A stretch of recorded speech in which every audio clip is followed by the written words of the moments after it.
Ya, teman-teman, kembali lagi dengan saya yang selalu membawa kabar-kabar seru tentunya.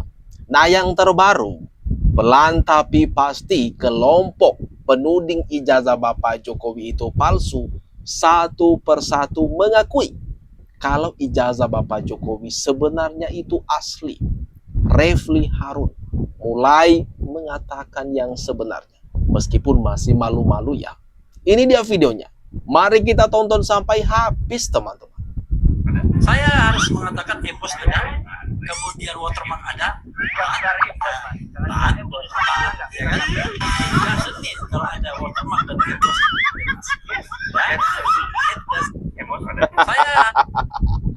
Di sini meskipun singkat, tapi intinya sudah dapat, teman-teman. Refli Harun mengakui adanya emboss di ijazah Bapak Jokowi, mengakui adanya watermark di ijazah Bapak Jokowi, meskipun Roy Suryo dengan apa itu dia marah, dia mengatakan gambar mas, bukan emboss. Ini gimana nih teman-teman kalau menurut pendapat kalian mengenai orang-orang ini? Jangan lupa komen di bawah ini. Nah, makanya oleh tim kita, Mas Roy sama Sentana, kita melakukan keberatan. Ternyata publik bersama kami. Oh, kalian satu tim dengan Mas Roy Suryo? Benar. Oh, berarti tidak independen dong, Adinda. Kenapa tidak independen? Iyalah, kalau dengan mereka sudah pasti ada kecurigaan kita. Gini Pak, Aduh, janganlah. Jujurlah. begini Pak. Tadi Anda mengatakan bahwa Anda independen. Seorang peneliti dari Trisakti ya. Tapi Anda baru mengatakan barusan koordinasi dengan Roy Suryo. Saya melapor apa yang salah? Saya melapor ke kami. Saya lapor ke Kalau memang kalian independen, bicaralah independen. Gak ada yang salah. Yang lain. Waduh, Bonatua Silalahi kena katanya peneliti independen, tapi kok kemudian mengaku nih ini setim dengan Roy Suryo CS, membuka sendiri bobrok mereka, teman-teman, mengakui sendiri skenario terbongkar, tim Roy CS keceplosan, publik akhirnya tahu segalanya. Ini gimana nih teman-teman?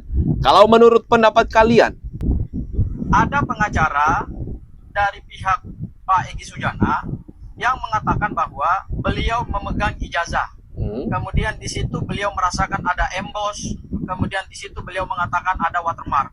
Saya pastikan bahwa apa yang disampaikan itu adalah keterangan yang menyesatkan publik. Kalau kalian hanya berkutat ingin menuding-nuding orang, jangan coba-coba kalian membilang saya sesat. Kalian yang sesat, mengaku atas nama siapa? Kapasitas kalian apa? Bobur, kapasitas kau apa? Kuasa hukum siapa kau? Kalau kuasa hukum ahli, kau harus mengerti dengan keahliannya. Kalau kau penegak hukum, dengan siapa klien kau? memang pelan tapi pasti. Kelompok penuding ijazah Bapak Jokowi itu palsu, mengakui. Pelan tapi pasti mengakui soal ijazah Bapak Jokowi itu sebenarnya asli. Nah, meskipun sekarang mereka saling bantah-membantah, saling menyerang, seperti Ibu Eli pengacaranya Egy Sujana dengan Gafur ini, dengan pengacara Roy Suryo CS ini, saling serang menyerang sekarang. Tapi kita dapat lihat bersama, teman-teman, fakta di lapangannya. Ada yang mulai tercerahkan, dan yang masih belum adalah Roy Suryo CS. Semoga saja ini trio RRT ini dicerahkan di PUI nanti ya. Puslapor Indonesia maupun UGM meneliti ijazah Roy Suryo juga nih, kan dia mengaku sebagai peneliti telematika, sementara kan ijazahnya nggak sesuai ya, pendidikan dia bukan telematika. Terus siapa yang menobatkan dia sebagai ahli telematika? Betul. Saya mau menuduh dia sebagai ahli telematika palsu. Saya mau tanya, apakah Bung Roy Suryo punya sertifikasi seorang ahli telematika? Betul. Jawabnya tidak. Saya katakan tidak. Saya juga sudah cross check sampai ke BNSP bahwa memang belum ada BNSP. Kalau seandainya itu dikatakan sebagai seorang ahli, maka dia harus listed, harus terdaftar di BNSP. Betul sekali. Kalau tidak terdaftar di BNSP, maka akan ada akademik. Kalian akademik, ya. Namanya kalian akademik. Maka dia tidak bisa disebut ahli itu. Betul sekali. Dan itu bisa bermasalah dalam proses hukum. Betul. Oke, nah itu. Nah ini Bung Roy dan Bung Rismon tidak terdaftar di BNSP. Belum ada BNSP-nya.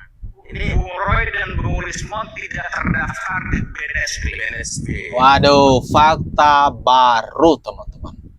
Fakta yang begitu mencengangkan.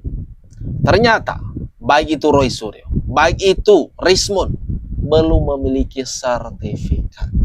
Lalu sekarang siapa yang mengangkat mereka sebagai ahli? Atas dasar apa mereka mengklaim diri mereka sendiri itu sebagai ahli? Ini gimana nih teman-teman? Kalau menurut pendapat kalian, jangan lupa tinggalkan komentarnya nih di kolom komentar di bawah. Oke, baik Pak. Lalu apakah menjadi kapasitas Polda Metro Jaya Pak untuk menyatakan bahwa buku Roy Suryo, Jokowi's White Paper dinyatakan tidak ilmiah? Itu bukannya subjektif Pak? Bagaimana pandangan Anda? Bukankah itu wewenang kepolisian begitu? Itu kalau pernyataan daripada Kapolda Metro itu tidak terkait dengan wewenang. Itu hanya pendapat. Setiap orang kan warga negara kan boleh berpendapat. Penyidik itu para humas juga itu warga negara juga boleh berpendapat. Saya juga boleh berpendapat mengatakan bahwa jangankan Polda Metro yang melihat itu, ya, saya sendiri juga melihat bahwa buku putih yang dibikin oleh itu tidak profesional, karena saya tahu persis ya sampel-sampelnya saja yang diambil bukan sampel yang asli. Jadi itu udah menyalahi daripada metode daripada pembuktian ilmiah yang ada. Tapi kan saya ngotot ini penelitian gitu. Jadi dalam hal ini Polda Metro kalau menyatakan begitu itu tidak terkait dengan kewenangannya. Itu komentar saja dari pendapat penyidik ya, menyatakan bahwa itu kayak gitu. Itu juga itu saya kira untuk mengcounter framing mereka itu bahwa mereka itu sudah melakukan penelitian dengan jujur, dengan sesuai dengan metode yang baik. Padahal yang dinyatakan kalau saya melihat mengamati ini ya, penelitian yang mereka lakukan itu sama sekali tidak boleh unsur memenuhi persyaratan dari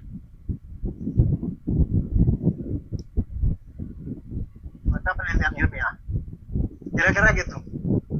Oke, lalu bagaimana Pak untuk membuktikan bahwa Jokowi's White Paper itu yang sebenarnya dia adalah buku yang valid gitu dan memang ditulis secara ilmiah? Ya nanti buku itu kan jaringan bukti. Ya, bukti-bukti itu mereka diserahkan, pasti itu jadi bahan alat bukti juga. Gitu. Nah, nanti dilihat nanti dalam persidangan apakah itu penelitian itu ilmiah ataupun benar apa tidak, itu valid apa tidak, gitu. Nanti kita lihat di pengadilan karena kalau sudah terjadi sengketa antara benar dan salah ya di masyarakat itu dan tidak bisa didamaikan dengan cara baik-baik, ya harus pengadilan. Harusnya nanti yang menentukan mana yang salah mana yang benar metode ini gitu. Nah, harus di pengadilan teman-teman. Mengenai buku yang diklaim oleh Roy Suryo, Rismon, Dr. Tifa itu Jokowi's White Paper sebagai hasil penelitian mereka. Tapi ternyata sumber-sumbernya, isinya itu, waduh, parah banget. Tidak memenuhi SOP. Itu. Dan ini bahkan terindikasi buku mereka ini malah menambah alat bukti yang bakalan menjerat mereka nanti. Mereka kan harus mempertanggungjawabkan tulisan-tulisan mereka di buku tersebut. Meskipun Rismon Sianipar sakit hati, meskipun pihak Roy Suryo CS ini sakit hati, dengan banyak yang menyebut kalau buku mereka tersebut adalah hasil penelitian abal-abal. Bahkan ada nih yang mengatakan kalau itu adalah buku sampah, nggak ada guna. Kalau menurut pendapat kalian, gimana nih teman-teman?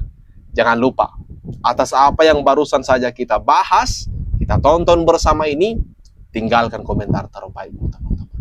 Ini nih, ada kolom komentar yang tersedia di bawah ini. Mari kita ramekan bersama-sama.